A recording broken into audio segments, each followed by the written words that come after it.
High বন্ধুরা, আমি সুপ্রিয়া। আজকে তোমাদের সাথে নতুন ব্লগ নিয়ে চলে এসেছি। তাহলে দেখে নাও আমার আজকের ব্লগ। আমি বাড়ি থেকে টোটো করে বেরিয়ে পড়লাম। বাজারে নেমে লক্ষ্মী আর সেমের সাথে দেখা হলো। তারপর ওই দিক থেকে নন্দিনী আর আলো আসার কথা ছিল, তো ওরাও চলে এসেছে। 1-2 দিন পর দেখা, স্কুল লাইফে লাস্ট দেখা হয়েছিল, তো অনেক দিন গ্যাপ হয়ে গেছিলো, অনেক কথা জমেছিল। তো আমরা কথা বলতে বলতে বেরিয়ে পড়লাম। তো চন্দননগরের লাইটিং দিয়ে গেট সাজানো হয়েছিল, তারপর টুনি বাল্ব দিয়ে রাস্তাটাকে সাজানো হয়েছিল। তো আমরা কথা বলতে বলতে নাজির সাথে দেখা করতে চলে আসলাম। দেখো, এত ভিড়ের মধ্যেও ও আমাদেরকে অনেকক্ষণ টাইম দিয়েছে। তো দেখো, ওকে এত মিষ্টি লাগছে। তো আমরা কথা বলে বাইরে বেরিয়ে পড়লাম। দেখো, বাইরের প্যান্ডেলটাও খুব সুন্দর সাজানো হয়েছে। তো আমরা খেতে চলে গেলাম। খাবার ওখানে খাচ্ছিলাম, আমরা সবাই একসাথেই বসবো, কিন্তু জানি 4টা সিট থাকে অবভিয়াসলি। তো এখানে আমরা একসাথে বসার ইচ্ছা ছিল। তো দেখলাম ভেতরে ঢুকে না, আমরা একসাথেই সবাই বসতে পারবো। তো আমরা খুব মানে এক্সাইটেড হয়ে গেলাম।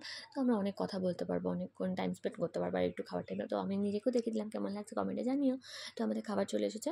এখানে ছিল butter naan, matar paneer, chicken chilli, salad, chicken biryani, তারপর মিষ্টি পোলাও।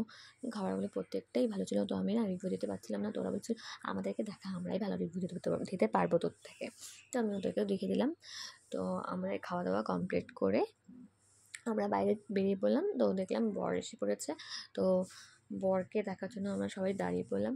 আর দেখো কি সুন্দর লাগছে, গাড়িটাকে খুব সুন্দর করে সাজানো হয়েছে। তো এখানেও আমরা হাসাহাসি কথা বলা বলি, মানে আমাদের কথা কখনোই শেষ হয় না। তো আমাদের বাড়ি যাওয়ার পালা।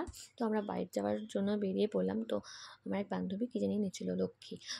তো ওখান থেকে মুড়ি উঠে নিয়ে আসলো। আমি তখন দে আমাকেও অল্প দে। আমি ভাবছি মিষ্টি আছে সাথে, কিন্তু শুধু মুড়ি দেখে আমার ভালো লাগলো। আমি তারপরে কিনবি নে, আমি খাবো না। তারপর সবাইকে দিয়ে তাই একটুখানি আমি হাতে ছিলাম, তাও খেলাম। তো আমি না সত্যিই খেতে পারি না মুড়িটা, তাও আমি একটু মুখে দিলাম, তাও ফেলে দিলাম। তো আমাদের সবার বাড়ি যাওয়ার সময় একটু ইমোশনাল হয়ে গেছিলাম। সবাইকে বাই বলে কী করবো, আর বাড়ি তো যেতেই হবে না। তো আবার বললাম যে পরে আবার নেক্সট দেখা হবে খুব তাড়াতাড়ি। তো সবাইকে বাই বলে, তো এই দেখো কিউট একটা ভাই, ও খুব কিউট সত্যি। আর তো এখানে সবাই আমরা গলা মিলামিলি করছিলাম, যেহেতু যাবো তখন। ওই ভাইটা কী করে বুঝতে পারছিল না, তো ওকেও ক্যামেরায় নিলাম, ও হাই করছিল। তো ঠিক আছে, আজকের মতো ব্লগটা এতখানি। সবাই ভালো থাকবে, সুস্থ থাকবে, অবশ্যই লাইক শেয়ার কমেন্ট করবে। টাটা।